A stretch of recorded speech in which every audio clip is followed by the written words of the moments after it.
오늘은 25년 준공을 앞두고 있는 후분양 단지를 소개해드리겠습니다. 대구 입주 물량이 25년도에 많이 줄어든다는 이야기가 있지만 현재 공개된 입주 물량은 분양을 완료한 단지들만 집계하였을 때 올해는 1만 2,500세대가량이 입주를 앞두고 있습니다. 그런데 후분양 단지까지 정상적으로 공급이 된다면 올해도 초과 공급이 이루어지게 되면서 안 그래도 많은 신축 아파트가 또다시 쏟아지는 한 해가 될 것으로 보입니다. 23년부터 대구광역시는 과도한 미분양 물량으로 인해 신규 사업 승인을 중단하는 특단의 조치를 취하였습니다. 그런데 대구시의 특단의 조치로 시행된 신규 사업 승인을 중단한 것과는 별개로 이미 사업 승인되었고 사업을 진행한 후분양 단지는 언제든지 분양을 할 수 있고 그 시기를 조율 중입니다. 부동산 상승기에는 더 높은 분양가를 받기 위하여 일반 분양을 미뤘고 하락기에 접어들자 사업성이 없어져 분양 시기를 늦추기 급급한 상황입니다. 지난 시간에는 24년 후분양을 실시하였거나 실시 예정인 단지를 소개해드린 데 이어서 오늘은 2025년 준공 예정인 아파트 6곳의 공사 진척 상황과 청약 관련 내용을 자세히 살펴보는 시간을 갖겠습니다. 다만 일부 단지들은 25년 준공 예정에서 사정이 나빠지면서 준공 시기를 일부러 늦추고 있어 실제 준공은 차이가 있을 수 있는 점 참고 바랍니다. 안내드리는 영상의 자료는 9월 22일 기준이니 참고하시기 바랍니다. 25년 준공이고 후분양 단지를 본격적으로 알아보기에 앞서 좋아요 한 번씩만 부탁드립니다. 구독과 좋아요는 영상을 제작하는데 큰 힘이 됩니다. 첫 번째로 소개해드릴 단지는 수성구 범어동에 위치한 범어 아이파크 2차입니다. 세대수는 490세대이나 일반 분양 예정 물량은 92세대밖에 되지 않으며 준공 예정일은 2025년 11월입니다. 바로 옆에 위치한 범어 아이파크 1차가 2024년 10월 준공되었으며 높은 경쟁률을 보이며 완판되었고 조합원 보유분 경매도 모두 팔리면서 범어 아이파크 2차는 1차보다 조금 더 높은 분양가로 일반 분양을 진행하였으나 높은 경쟁률을 기록하였습니다. 25년 7월 일반 분양으로 43가구를 모집하였는데 총 3,233명이 접수하여 전체 평균 청약 경쟁률 75.2대1을 기록하면서 1순위 마감되었습니다.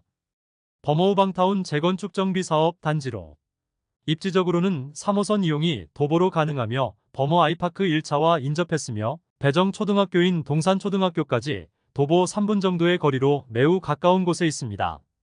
그리고 범어 1동에 소재하고 있어 중학교와 고등학교 배정에 유리한 장점이 있고 수성구 학원가까지 도보 이동은 어려우나 대부분의 학원 차량이 운행되고 대중교통 이용 시에도 20분 이내에 도달 가능하므로 학군 관련 입지는 우수한 편입니다. 25년 청약을 진행한 단지 중 가장 높은 경쟁률을 보인 곳입니다. 향후 확정된 호재로는 2030년 대구 엑스코선이 개통이 있습니다. 환승을 통하여 지하철 1, 2, 3호선 모두 이용 가능하다는 장점이 있습니다. 이런 점들을 바탕으로 범어동의 신축 브랜드 아파트에 대한 수요가 있을 것이며 먼저 분양한 범어 아이파크 1차가 좋은 성적으로 완판되었으므로 범어 아이파크 1차 84타입의 분양가는 최저 9억 5천만원에서 최대 10억 5천만원까지였습니다.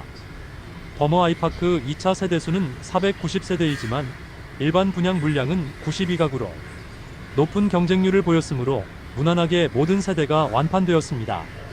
다만 7월에 청약을 진행하여 11월 입주를 시작할 예정이므로 11억 원의 잔금을 마련해야 한다는 자금의 압박은 있어 보입니다. 하지만 전매 제한 6개월이므로 입주 지정 기간 내에 분양권 전매는 가능할 것으로 보이므로 일단 청약을 시도해보는 세대들도 다수 있을 것으로 예상됩니다. 배정초등학교는 동산초등학교이며 주변은 아진아파트 가로주택 정비 사업이 예정되어 있습니다. 최근 조합원 보류지 4세대에 대한 입찰 공고가 떴습니다. 모두 84시타입으로 101동 17층에서 20층 매물입니다. 모두 12억 5천만 원인데 현재 분위기상으로는 무난하게 완판될 것으로 보입니다. 다만 전매 제한이 6개월이므로 반드시 입주 후에 매도 가능하므로 실거주자만 입찰을 노려볼 만한 곳입니다. 두 번째로 소개해드릴 단지는 남구 대명동에 위치한 힐스테이트 대명 더 퍼스트입니다. 아파트 세대수는 325세대이고 준공은 2025년 5월입니다. 일반 분양은 엄두도 내지 못하고 준공이 완료되어 결국 민간 임대 물량으로 풀리게 되었습니다. 남측대로 건너 힐스테이트 대명 센트럴이 24년 10월에 입주를 시작하였으며 현재 마피 1억 원 이상 매물도 여전히 남아있고 마피를 고려하면 발코니 확장비와 중도금, 이자 포함 시 4억 원 후반에 매수할 수 있습니다. 바로 옆에 힐스테이트 대명 센트럴 2차는 아직 미분양 상태로 미분양 물량을 털어내기 위해 현장에서는 계약 축하금을 뿌리고 마피 8천만 원 하락한 매물도 있습니다. 힐스테이트 대명 센트럴의 마피 매물들로 인하여 계약률이 상당히 낮은 수준입니다. 여기에 대명 힐스테이트 1차는 하자 논란으로 인해 입주 지연 사태까지 겪었습니다. 엘리베이터와 현관문이 겹쳐지도록 설계되어 엘리베이터 위치를 옮기는 시공을 새롭게 진행하였습니다. 같은 시공사인 힐스테이트가 이러한 행보를 보인 점은 향후 분양 시장에도 큰 악영향을 보일 것으로 예상됩니다. 현재는 모두 완료하고 모든 동이 입주를 진행하고 있습니다. 이외에도 우측에 위치한 영대병원역 골드클래스는 일반 분양에서 대거 미분양으로 분양을 취소해버리면서 주변 분위기가 좋지 않은 상황입니다. 전세 임대 물량으로 84타입 매물들이 풀렸는데 전세 보증금을 살펴보면 3억 원 초반에서 중반대에 이릅니다. 전세 사기에 대한 불안감을 법인과 계약하면서 조금을 덜 수 있고 신축 완공된 단지에 즉시 입주가 가능하다는 점에서 일부 물량이 소진된 상태입니다. 세 번째로 소개해드릴 단지는 동구 신천동에 위치한 이편한 세상 동대구역 센텀스퀘어입니다. 세대수는 322세대이고 입주는 2025년 10월입니다. 현장은 정상적으로 공사가 진행 중에 있으며 최근 일반 분양을 진행하게 되었습니다. 지하부터 4층까지는 상업시설이 들어오고 5층부터 아파트가 들어서는 단지입니다. 신세계백화점 근처에 위치하여 상당한 유동인구가 있는 곳입니다. 이러한 유동인구로 인하여 아파트 자체 상가가 118개나 구성되어 있어 상권 형성으로 거주의 편의성은 장점인 단지입니다. 동대구역까지 도보 이동 가능하여 대구 시내 이동뿐만 아니라 시외 이동도 편리하며 자체 상가뿐만 아니라 주변에 상업시설이 다수 위치하고 있어 생활하기에는 매우 편리해 보입니다. 다만 주변 교육 여건은 많이 떨어지고 학교도 도보 이용하기에는 어려운 위치에 있어 자녀가 있는 세대의 경우 거주하기에는 아쉬운 부분이 많은 것이 사실입니다. 84타입은 최저 6억 9,800만원에서 최고 7억 2,200만원, 107타입은 최저 9억 5,200만원에서 최고 9억 7,200만원, 125타입은 최저 11억 3,600만원에서 최고 11억 6,600만원입니다. 발코니 확장비는 무상이지만 현재 분위기상 미분양을 피하기 어려워 보입니다. 신축 아파트 입주 시 가장 중요한 부분 중 한 가지가 학군인데 학군이 없는 것과 마찬가지이므로 단점이 커 보이는 것은 어쩔 수 없습니다. 25년 3월 일반 분양으로 300가구 모집에 253명이 접수하여 전체 평균 청약 경쟁률 0.84대 1을 기록하였습니다. 이렇게 저조한 경쟁률은 아무래도 아쉬운 학군과 상대적으로 높은 분양가로 볼 수 있겠습니다. 입주가 다가왔으나 할인 분양은 진행하지 않고 3년 뒤 현재 분양가보다 시세가 하락하면 하락분만큼 손실을 보전해주는 원가보장제를 진행하고 있습니다. 네 번째로 소개해드릴 단지는 중구 남산동에 위치한 반월당역 반도유보라입니다. 세대수는 119세대이고 입주는 2025년 11월 예정입니다. 파피에르라는 이름으로 현재 상업시설 55개에 대한 분양은 모두 완료한 상태입니다. 24년 상반기까지만 하더라도 반도건설에서는 24년 12월 중에 분양을 진행할 예정이었으나 개선되지 않는 대구 부동산 시장 분위기로 인하여 25년 3월에서야 일반 분양을 진행하게 되었습니다.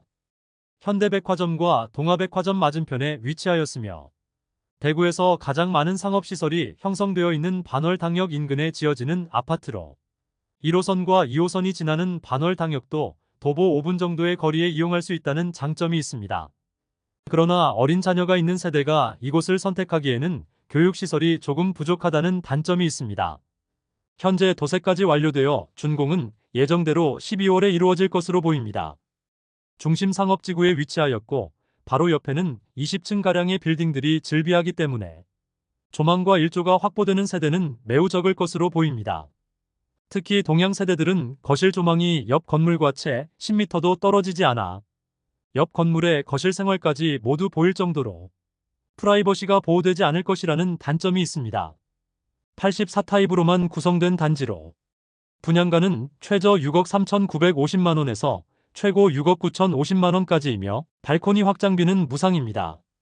또한 후분양 단지로 계약금 5%와 중도금 5%를 납부하면 입주 시점에 잔금 90%를 납부하고 올해 12월에 바로 입주하게 됩니다. 사실 6억 중반에서 7억 원 수준의 신축급 아파트들은 대구에 넘쳐나는 상황이라 대안으로 선택할 수 있는 곳들이 매우 많아 보입니다. 이 편한 세상 동대구역 센텀스퀘어와 비슷한 느낌의 단지입니다. 상권 이용과 대중교통 편의성을 최상이라 볼 수 있겠으나 아이를 키우기에 용이한 상권과 학군이 많이 부족한 편이며 초등학교 배정은 대구 초등학교 배정으로 도보 이동 가능합니다. 미분양 물량이 많이 남아있자 계약 조건이 변경되었습니다. 계약금 1,000만 원이고 잔금 30%를 유예시켜 주어 입주 시점에 부담이 없도록 조건을 변경하였습니다. 여기에 추후 조건이 변경되는 소급 반영하는 안심보장제도 실시 중입니다. 다섯 번째로 소개해드릴 단지는 달서구 감삼동에 위치한 삼정브리티시 감삼입니다. 아파트 세대수는 164세대이고 입주는 2025년 12월 예정입니다. 주변 주상복합 단지들이 너무 많은 상황에서 추가로 소규모 단지가 지어지고 있습니다. 연이어 입주가 이어지므로 분양 시기를 정하기 쉽지 않은 것으로 보이며 2022년부터 주변 주상복합 단지들이 연이어 입주하면서 주변 시세는 말 그대로 폭락한 상태입니다. 또한 마피 2억 원까지 하락한 매물이 등장할 정도로 여전히 상황이 좋지 않은 죽전 내거리 인근의 주상복합 상황입니다. 그러므로 삼정 브리티시 감삼은 더욱 분양하기 어려워 보입니다. 그나마 인기 있던 북측 대로변을 지나 용산자이의 경우 청약 당시 경쟁률이 100대 1을 넘길 정도로 엄청난 인기를 누렸으나 입주 시점에는 마피 매물도 등장하였습니다. 물론 현재는 용산자이의 경우 분양가보다 높은 수준의 시세를 형성 중이지만 신축이 쏟아지고 입주를 앞둔 시점에 잔금이 없는 세대들은 매물을 던질 수밖에 없게 되는데 주변은 대안으로 삼을 신축 주상복합 단지들이 너무 많이 위치하고 있습니다. 당분간 분양을 시행할 수 있을지 의문이 드는 단지입니다. 또한 이안엑소디움의 경우도 공사가 중단되면서 입주가 늦어지고 바로 옆에 위치한 이안엑소디움은 입주가 진행되고 있으나 기존 분양자 매물이 마피 1억 3천만 원까지 하락하여 삼정브리티시 감삼도 분양이 늦어질 것으로 예상됩니다. 또한 자회사인 삼정기업이 최근 법정관리 신청에 들어가면서 모회사인 삼정건설 현장인 이곳 또한 다소 불안한 상황입니다. 여섯 번째로 소개해드릴 단지는 달서구 상인동에 위치한 상인센트럴 자이입니다. 세대수는 1498세대이고 준공은 2025년 예정이었지만 시공사와 갈등으로 인해 준공은 늦춰지겠습니다. 상인센트럴 자이는 시공사와 조합원 간의 갈등이 첨예하게 대립하다가 최근 공사비 인상 합의하면서 공사 진행 중에 있습니다. 현장은 이제 땅 파기 작업이 진행 중에 있습니다. 준공 시기는 28년이 될 것으로 예상되며 후분양은 27년 3월경 진행할 예정이라고 GS건설 관계자가 발표하였습니다. 어떻게 보면 25년 후분양 예정 단지로 소개해드리는 것이 맞지는 않지만 상인센트럴 자이에 대한 소식을 많이 궁금해하시는 분이 있어 이번 영상에 포함하였으니 해당 단지 간단히 안내해드리겠습니다. 최근 추정 60분의 조합원들의 일상이 망가진 상황을 자세히 다루어주면서 악화되고 있는 현장 분위기를 자세히 볼 수 있었습니다. 시공사로 참여한 GS건설이 조합원들에게 최초에는 추가 분담금 없이 아파트를 지어주겠다고 했으나 모든 아파트를 철거하고 거주지가 없는 조합원들은 월세집을 전전하고 있는 안타까운 현실을 볼 수 있었습니다. 그러나 현재는 공사비 증가와 악화되는 분위기로 인해 높은 분양가로는 일반 분양이 성공할 수 없는 상황에 놓이자 GS건설에서 조합원들에게 추가 분담금을 요구하고 있는 상황입니다. 비단 상인센트럴 자이만의 문제가 아니라 전국 재개발, 재건축 단지도 동일하고 심지어 서울까지도 추가 분담금 문제로 골치를 썩고 있었습니다. 재개발, 재건축 또한 성공만 있는 것은 아니니 추정 60분이 이에 대한 자세한 내용을 보고 싶으신 분은 추정 60분 1363회 혼돈의 재건축편을 보시기를 추천드립니다. 사실 상인센트럴 자이는 구축 단지들로 둘러싸여 있어 신축에 대한 수요가 많은 곳이고 입지적으로 상인역 주변은 과거부터 주거 선호지역이고 초, 중, 고등학교를 모두 도보로 이용할 수 있는 위치이고 많은 상업시설과 학원들이 밀집되어 있습니다. 총 1498세대 중 조합원이 1081세대인데 대형 평수는 조합원이 모두 가져갔고 84타입 이하 417세대를 일반 분양으로 진행할 예정입니다. 이상으로 2025년 준공 예정인 6개 아파트를 모두 살펴보았습니다. 25년 준공 예정이므로 언제든 분양을 해도 이상하지 않은 단지들이지만 아직 청약 성적에 대한 확신이 없어 쉽게 청약을 진행하지 못하고 있습니다. 모든 단지들이 몸을 사리면서 먼저 분양하게 되는 단지들이 언제 분양할지는 모르겠으나 모집 공고가 나오면 각 단지들의 분양가가 적정한지 입지적인 장단점 등을 자세히 다뤄보는 시간도 갖겠습니다. 2025년 준공 예정인 단지 소개는 여기서 모두 마치고 다음 시간에는 2026년 준공 예정인 아파트들을 안내해드리는 시간을 갖겠습니다. 오늘 소개해드린 내용이 도움되셨다면 구독과 좋아요 부탁드립니다. 구독 알림 설정을 해주시면 구별 시세 변동 및 부동산 관련 소식을 매일 빠르고 정확하게 접하실 수 있습니다. 더 좋은 영상으로 찾아뵙겠습니다. 오늘도 시청해주셔서 감사합니다.